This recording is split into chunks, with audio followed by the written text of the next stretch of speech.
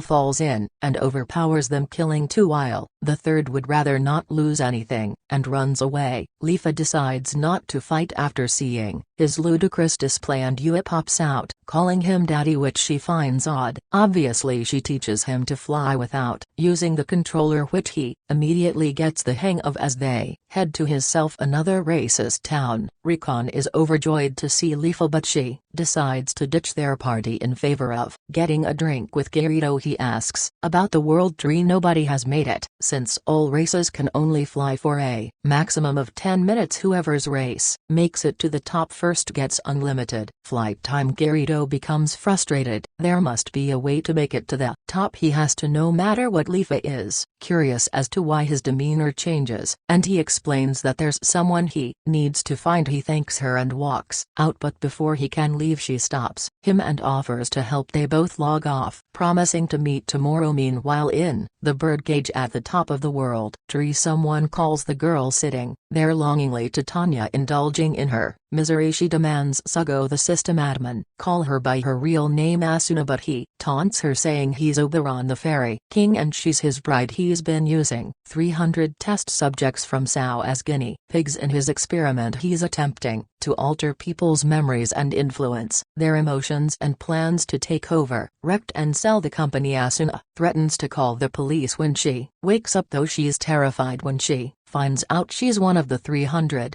Trying to learn the door code is futile as it's blurred out. She falls to her knees, pleading for Cutito to find her and save her. Sugu fell in love with Alfheim after becoming curious about why Kazuto was so enamored with VR gaming despite her resentment towards them for stealing 2 years of her brother's life. Retcon Shinichi confronts Sugu in real life, informing her that Sigurd and the rest of the party are getting together later, but she refuses to join them. Both siblings log on and meet up in-game, but before they can dip, Sigurd and 2 of his lackeys show up, demanding she stay with the party while taking the RPG a little too seriously. Leafa tells them to beat it, with Kirito backing her up before he can make a scene. Sigurd's henchmen remind him not to sully his name by attacking a mere Spriggan renegade, and they storm off in a ridiculously exaggerated fashion. Yet again the pair are interrupted. This time it's Recon, the spineless trademarked, who bravely offers Leafa his sword, only to immediately rescind the offer to stay behind and do some recon. Sigurd and CO are acting even more, but this time it's shady. Back in the cage, Sugo is still being a creep. He continues provoking Asuna, revealing that he knows Kirito is Kazuto. He explains his plan to marry her unconscious body and even sent Kazuto an invitation. He leaves and she learns the key code by looking in a mirror. Kirito and Leafa decide to take a rest. Since they're not in town, they have to log out separately and watch the other's avatar. Sugu goes first, almost checking on her brother, but she decides not to confused about her feelings for both him and now Garito. When Garito logs off, Yui can act independently and Leafa wanders about their relationship flustered. When Garito logs back on, Leafa explains tracking magic. When he becomes suspicious of someone following them, they have to travel through an underground mountain pass where Garito practices his illusion magic, which is useless in combat. According to Leafa, Yui notices around 12 players following them trying to hide. Garito sees a bat with red eyes. It's salamander tracking magic. They book it to the underground town. Before they make it to the gates, a magic wall appears, blocking their way. It looks like they'll have to make a stand. Garito tells Leafa to stay back and act as support as he charges the salamander's forces, but they're throwing everything they have at him. He gets rocked by fireballs one after another, but he keeps getting back up. Leafa keeps healing him while telling him dying is only a minor setback. She's taken aback when his whole demeanor changes. As long as he's still kicking, nobody dies on his watch. Never again, Garito screams while charging the salamanders. Yui realizes he's going all out and tells Leafa to use the rest of her mana pool to heal him during his next attack. Leafa doesn't really know what's going on but shields him anyway. He is using illusion magic. Garito turns into the blue-eyed demon, who's blue-eyed in name only, and goes berserk, killing all but one. He offers the survivor all the loot from the fight for information. Apparently there's a salamander army on the move, but he doesn't know why. Leafa logs off and checks her phone, discovering that she has a ridiculous number of missed calls from Shinichi. She answers the next call, discovering that Sigurd is a traitor working with the salamanders. Logging back on, she tells Garito she has to go. There's a conference between the sylphs and the cat seats, which is where the salamander army will strike, ruining any chance of an alliance. Leafa says she'd understand if Garito switched sides for a better chance to reach the world tree, but he explains that even if it's a virtual world, there are some things you have to protect. Still feeling guilty about the blood on his hands, they make a run for the exit and fly as fast as they can to the meeting place. They make it just in time. Leafa tells the sylphs leaders to trust him. He's their only shot at saving their peace talks. Garito confronts Eugene, the salamander commander, claiming to be an ambassador for the Spriggan Undine alliance. If he makes a move, all 4 factions will wage war against the salamanders, but Eugene doesn't believe a lone Spriggan with trash gear is an ambassador and challenges him if Garito can last 30 seconds, he'll take him at his word. Eugene's sword can face through any sword or shield used to block it. Allegedly he's the most powerful player. He rescinds his word after 30 seconds. Up, it's a fight to the death. After disappearing in a cloud of smoke, Garito borrows Leafa's sword and attacks from above, surprising Eugene. The sword can't phase through attacks. His dual wielding is unparalleled. After beating Eugene, the player who fled when Garito first saved Leafa, he lies, saying he saw him with an Undine the other day. Convinced he's an ambassador, Eugene orders retreat. Leafa explains the situation to the sylph and the cat seeds leaders. Sigurd's even slimier than a salamander. The sylph's leader uses a mirror to contact him and banishes him for being a traitor. Garito admits to making everything up, saying he's just a sword for hire. He gives them enough money to prepare for their assault on the world tree, the reason for their alliance in the first place. Once they're ready, they promise to help him on his quest back at the world tree. The bird has left the nest or cage when the two arrive in Auburn, the largest city in Alfheim and the base of the world tree. They hear an announcement informing players that servers will be unavailable for maintenance. Asuna now free tries to find a GM console to log out, only to find a room filled with holographic brains seemingly in some sort of pain. It's the data center for Sugo's experiments in the real world. Sugo is disappointed when Kazuto declines to hang out with her in favor of visiting Asuna. She asks to go to the hospital with him on the bus. Kazuto explains that they're setting up a school specifically for SAO survivors. Meanwhile, Asuna hides from 2 purple creatures running the experiments looking for the console. She's captured before she can log out. The boss tells them to put her back in the cage and change the code. She manages to steal a GM access code. At the hospital, Sugo realizes that it might have been a mistake to go there. After they log back and Kirito tries comforting Leafa, who breaks down saying she just got her heart broken. Nobody can ever know she's in love with her own brother. Yui confirms that Asuna is at the top of the tree according to her player ID. Despite knowing that flying to the top is impossible, Kirito, overwhelmed with emotions, immediately takes off without thinking the barrier blocks him, but Yui's voice breaks through. Asuna drops the access card, catching it only confirms his fears, making him even more determined. Leafa warns him again how impossible it is to reach the top even with an army of players, let alone by himself. He refuses to listen and enters the dome, taking on the grand quest. With his anger fueling him, he quickly cuts down the first wave, but his will alone isn't enough to fend off the army of enemies guarding the world tree. The screen flashes a message he thought he'd never see. You're dead. He thought he could do anything, that he was unstoppable as a solo player, but even in Sao he couldn't do it alone. Lifo rushes in and recovers his flame before it disappears, reviving him on the steps to the dome. She tries to talk him down, but he won't listen. He has to save Asuna. Leafa is in shock. She can't believe it. Kazuto eyes wide. He realizes it's been Sagu the whole time, but before he can say anything she logs out. It's not fair. She lies dazed before bursting into tears. She tells Kazuto to leave. When he knocks on her door, she answers, confessing her feelings for him. She knows they're not brother and sister. He became so distant when he found out as a child. She realized she was in love with him, jealous of the way he talks about Asuna. She tried to move on but ended up falling in love with him all over again. As Kirito, unable to look her in the eye, he apologizes while she tells him off and closes the door. He was only 10 when he found out. Always feeling different, he distanced himself, playing online games to cope. Kazuto tells her to meet in game. She logs on to find Recon, who confesses his love for her, only to be kicked down some stairs. While she laughs, unsure of what to say, Leafa meets Kirito at the North Terrace of Auburn and she challenges him to rematch. They begin dueling but end up embracing midair. Kirito confesses that he hasn't returned to the real world yet. He is still stuck in Sao. The game never ended for him, but if he can save Asuna, maybe he can save himself at the same time. Yu analyzes the Guardians. They're not very strong, but there are so many that beating the quest seems impossible by design. Recon tries to help them, but the Guardians are overwhelming. Even when Retcon uses a self-destruct spell, clearing the way, the Guardians still swarm like a plague of locusts. It's hopeless until the sylphs and the cat seeds show up after preparing for the raid with the money Kirito gave them. Leafa throws him her sword. With the help of the other players, he forces his way through the swarming Guardians and pierces the door in the ceiling, but Yui discovers that players aren't meant to open it. The quest really is unbeatable. If he can't beat it, it's time to cheat.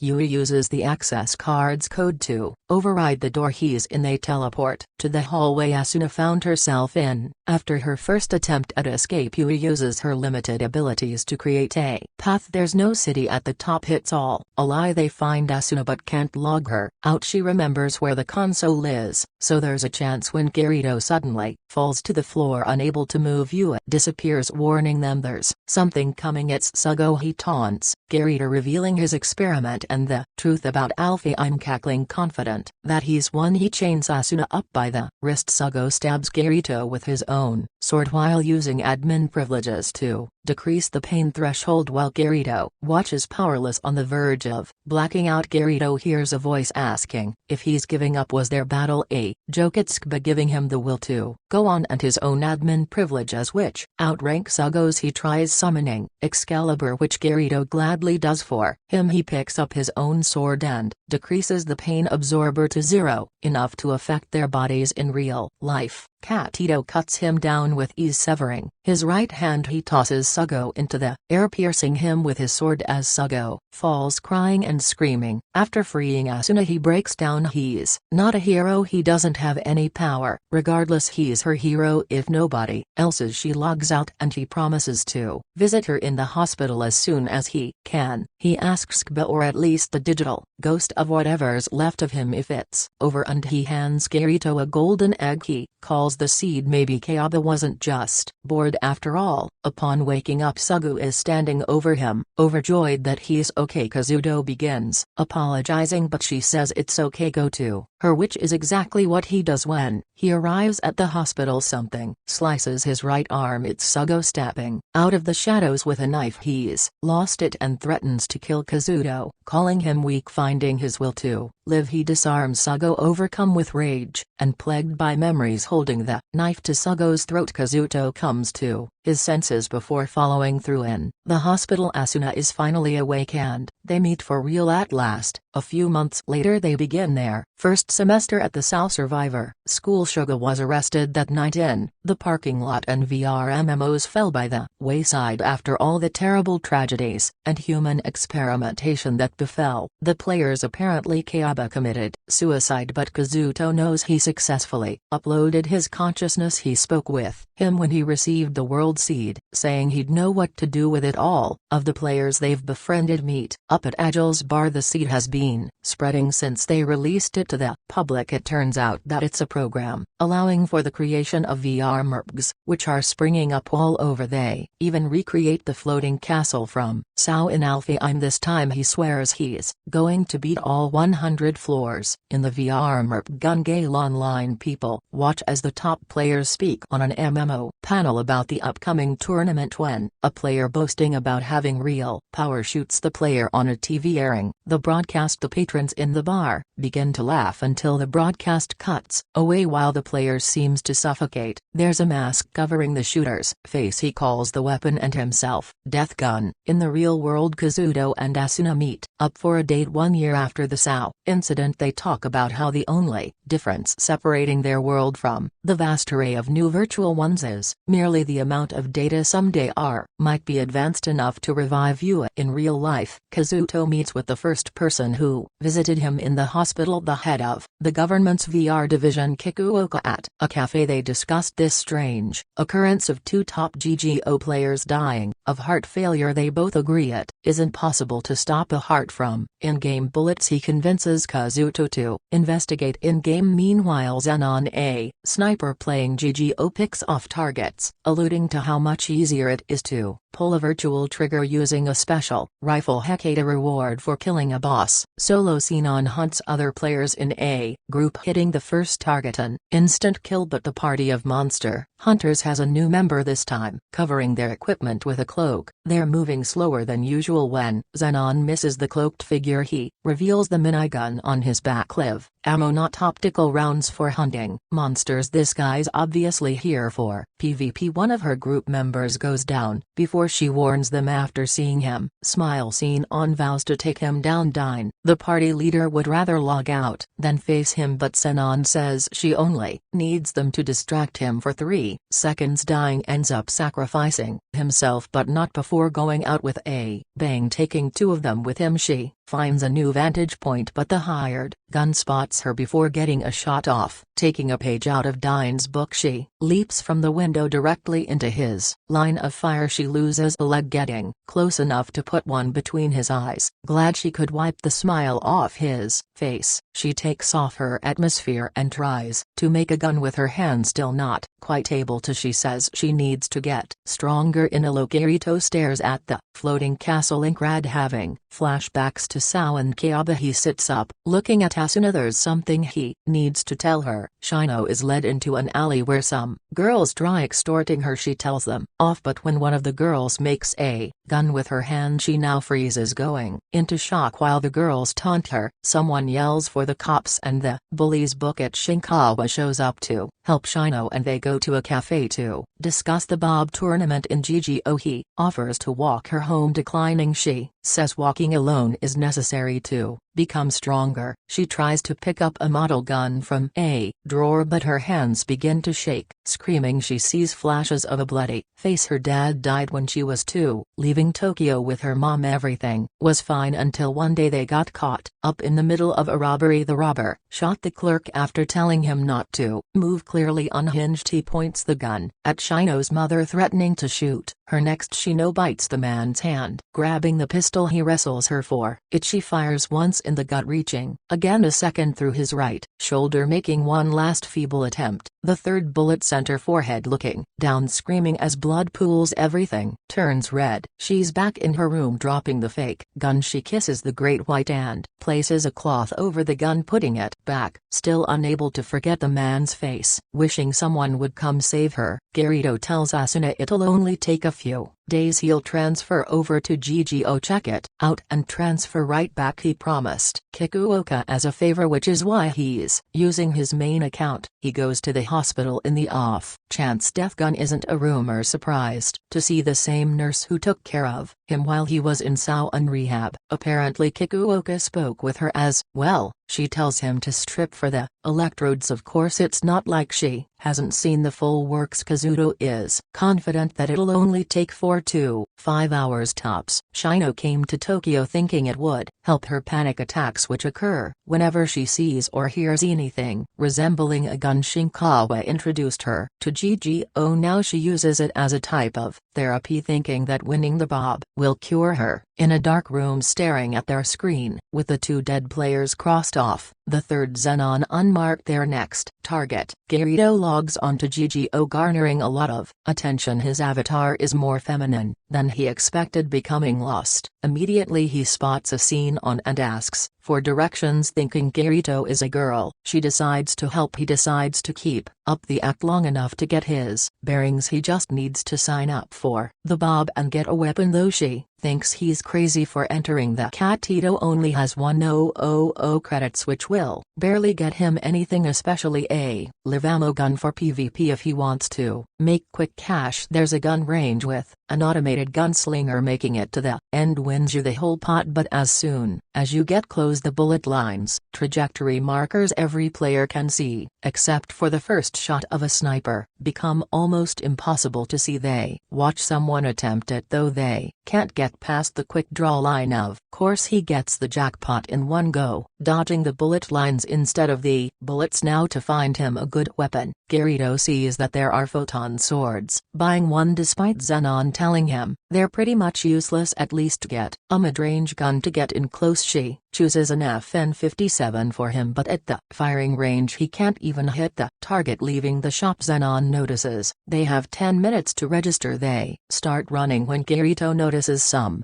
3-wheeled bikes. They're supposed to be extremely hard to control. He just laughs it off, making up an excuse. Just in time, signing up, it asks for Kirito's real-life info. Hesitating, he quickly forgoes entering anything when Zenon surprises him, almost seeing his avatar's displayed gender. Since the game uses credits exchangeable for real currency, it feels like a separate world. Zenon admits to feeling like a different person in GGO than IRL, though quickly changes the subject when they go to change. He has no choice but to introduce himself formally, which earns him a slap for lying about being a girl. She keeps telling him not to follow her, but he has nowhere to go. She begrudgingly explains the rules. The arenas are randomly generated and players start at least 500 meters apart. Whoever kills the other player teleports back to the waiting room for their next match. They're in different blocks, so after the prelims, if they both make it, they'll face off in the finals. She shows Kirito her player info after swearing to kill the stronger players. He better win, since now he knows the name of the person who's going to kill him. Spiegel shows up, glad she made it in time, though he only came to watch her matches. He notices Kirito, thinking he's a she. Scene on sets him straight, and Kirito thanks her for their date. As the announcement for the prelims sounds, he better be in the finals, angering her further by acting as if it's another date. Spiegel isn't too happy either. In his first match, Kirito isn't prepared for an automatic rifle getting pinned down until he remembers how the bullet lines work. Kirito masters a lifetime's worth of ninjutsu in mere moments and detects the enemy player moving in the grass. Kirito charges, using his photon sword to deflect the bullets and pierce pierces his opponent's chest before he can reload, winning the match. In the waiting room, Kirito runs into the player calling themselves Death Gun, feeling as if they've met somewhere before but he can't quite place it. Death Gun asks if he's the real deal, not knowing what he means, asking again while pointing to his name, mentioning his sword skills. Then it hits Kirito, they must be in South Survivor, but who? Catching a glimpse of their arm, he's completely rattled. It's the Laughing Coffin's emblem. He plays dumb, but Death Gun promises to kill him either way. Kirito has a panic attack, experiencing flashbacks of